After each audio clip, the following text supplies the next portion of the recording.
Everyone thought my family was perfect. My father, Richard, was a wealthy man who worked day and night to give us the best life. My mother, Sarah, was beautiful and admired by everyone in town. But behind the walls of our mansion, there was a dark secret. One that I, Anne, carried alone as a child. A secret that tore our home apart. And one night, when my father pushed open his own bedroom door, what he saw on that bed broke him forever. My name is Anne, the only daughter of Richard and Sarah.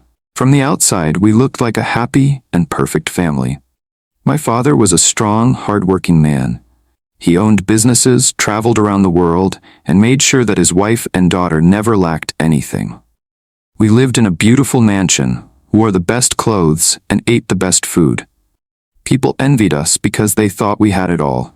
But deep inside that house, I carried a secret that was too heavy for a young girl. Every time my father packed his bags to travel for work, my mother would cry bitterly at the door. She would hold him tightly, wipe her tears with her handkerchief, and say, "Richard, please don't stay too long. I can't live without you." My father would comfort her, kiss her forehead, and promise to return quickly. But the moment he left, her tears dried. The sadness on her face would turn into a smile, and her eyes would shine, not with love, but with desire for something else. At first I didn't understand. I was too young. But then I started noticing a strange pattern. Not long after my father's car disappeared down the road, another man would appear at our gate. Sometimes he wore a suit, sometimes casual clothes, but always with the same boldness. My mother would welcome him warmly, laugh with him, and lead him straight upstairs into my parents' bedroom. Yes, the same bed my father and mother shared. At night, I would hear voices. Soft whispers, laughter, and then silence broken by the sound of the bed creaking. I would cover my ears with my pillow, but I knew exactly what was happening. The first time I asked her about it, she didn't scold me. Instead, she smiled and handed me a box wrapped in shiny paper. Inside was a beautiful doll I had always wanted. She bent down, looked into my eyes, and said, "Anne, don't tell Daddy, okay? This is our little secret. I will always take care of you if you keep quiet." And she kept her promise. Each time my father traveled, she bought me something. Dolls, clothes, sweets, even money for school. To outsiders, it looked like she adored me, but I knew the truth. She was bribing me. She was buying my silence. The worst part was how she treated my father.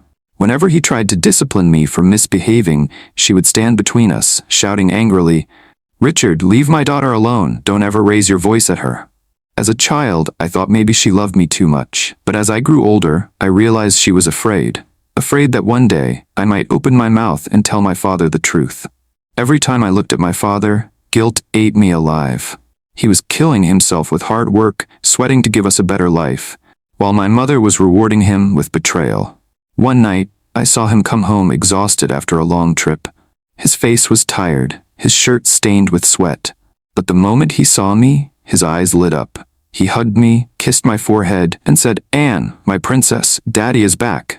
Then he turned to my mother, smiling softly. "Sarah, my love, I missed you." But she didn't look happy. She hugged him quickly, forced a smile, and walked away. That was the moment my heart broke. My father loved her deeply, but she had no love left for him. I carried this secret like a burning coal in my chest. I wanted to protect my father, but I was afraid he wouldn't believe me. Still, I knew I couldn't stay silent forever. One day, I decided it was time to tell him the truth. I could no longer keep the secret. It was eating me alive. One quiet evening, my father was sitting in the living room, reading the newspaper. His glasses rested on his nose, and he looked so calm. I sat across from him, my little hands trembling. My heart raced so loudly that I could hear it in my ears. "Daddy," I whispered. He looked up at me with a gentle smile. "Yes, Anne? What is it, my princess?" I swallowed hard, tears welling up. "Daddy, I need to tell you something about Mommy." He adjusted his glasses and leaned forward. "About Mommy? Did she shout at you again? Did she upset you?" I shook my head, my lips quivering. "No, Daddy, it's not that. It's worse." His smile faded. "What do you mean?" I looked straight into his eyes, and the words poured out like fire. "Daddy, whenever you travel, Mommy brings men into the house. She takes them into your room, into your bed. She buys me toys, clothes, and sweets to keep me quiet. But Daddy, I swear I've seen it with my own eyes. Please, believe me." The silence that followed was terrifying. My father's hands froze. The newspaper slipped to the floor. Then his face hardened, and his voice thundered across the room. "Anne, don't you dare say such evil lies against your own mother. She loves me more than life itself. Every time I travel, she cries like her heart is breaking. How dare you accuse her of this?" I burst into tears. "But Daddy, it's the truth," I cried. "Please believe me." But he only grew angrier. He stood up, pacing the floor, his voice shaking with rage. "Enough, Anne. If you ever repeat this nonsense again, I will not forgive you. Do you understand me?" I felt my heart shatter into pieces. My father, the man I loved the most, didn't believe me. He thought I was lying. That night, I lay in bed sobbing quietly, terrified that he would hate me forever. But even though he had shouted, I saw something in his eyes before he turned away. Doubt. My words had cut into his heart. Deep down, a seed of suspicion had been planted. The very next morning, he announced he had to travel again.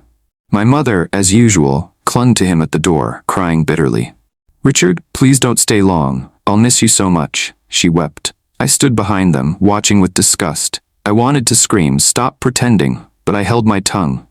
My father hugged her, kissed her forehead, and left with his suitcase. The sound of the car fading down the street made my mother sigh in relief. She wiped her tears, fixed her hair in the mirror, and smiled. But what she didn't know was that my father had not traveled. He had hidden himself nearby. That night, just as I feared, my mother dressed up, sprayed perfume, and made a phone call. An hour later, a strange man arrived. She welcomed him warmly and led him straight upstairs to the matrimonial bed. I sat in my room, shaking, torn between fear and anger. Then, close to midnight, the front door creaked open. Slow, heavy footsteps echoed through the hallway. It was my father. He had returned silently. His face was pale, his eyes red from holding back tears, but his jaw was clenched in determination.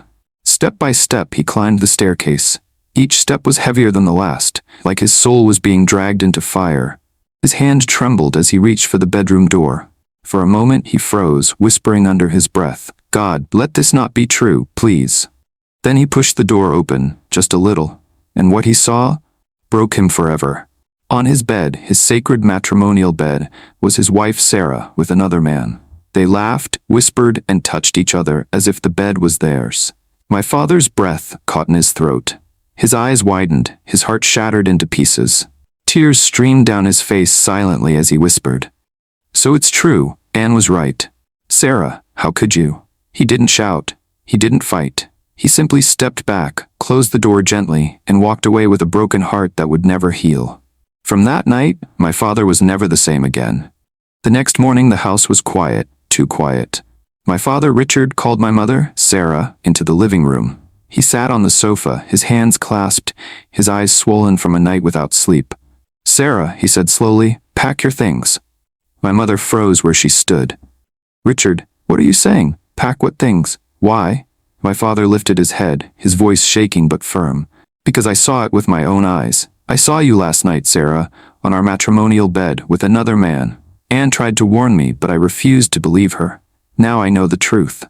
My mother dropped to her knees instantly. Her tears poured like rain, soaking the floor. She crawled to him, clutching his legs. "Richard, please, forgive me. It was a mistake. I was lonely. I was foolish. Please, don't throw me out. I will change. I will never do it again. Please think of Anne. Think of our family." But my father's heart had already been shattered beyond repair. He looked down at her, his voice heavy with pain. "Sarah, I gave you everything. I built this home with my sweat. I trusted you with my life. But you repaid me with betrayal. You don't deserve a second chance." With those words, he stripped her of every gift, every dime, every luxury she had enjoyed under his name. He pointed to the door and said, "Leave." Her cries echoed through the mansion, but he did not look back. She was thrown out with nothing but regret. From that day forward, my father poured all his love into me. He hugged me tightly and whispered, "Anne, you are my only treasure. You told me the truth when I was blind. I will never doubt you again." But even though he tried to be strong, I knew that deep inside he was broken forever. The laughter in his eyes was gone. The betrayal of the one he loved most had left a wound that no riches could heal. Moral lessons. Betrayal is worse than poverty. A poor but faithful partner is better than a rich but unfaithful one. Children see more than parents think. Never dismiss their voices, because sometimes they carry the truth. Lies may last for years, but truth always comes out. No secret stays hidden forever. Marriage is sacred. To desecrate it is to destroy the very foundation of trust and peace. Never despise a faithful heart. Love and loyalty are treasures money can never buy. Dear viewers, thank you so much for watching this emotional story to the very end. If you were in my father's shoes, would you forgive Sarah, or would you do exactly what Richard did? Please share your thoughts in the comments section below. I want to hear your voice. My wonderful family, don't forget to subscribe to this channel, like this video, and turn on the notification bell so you never miss the powerful stories we share here. Stick with us because more life-changing, emotional, and eye-opening stories are coming your way.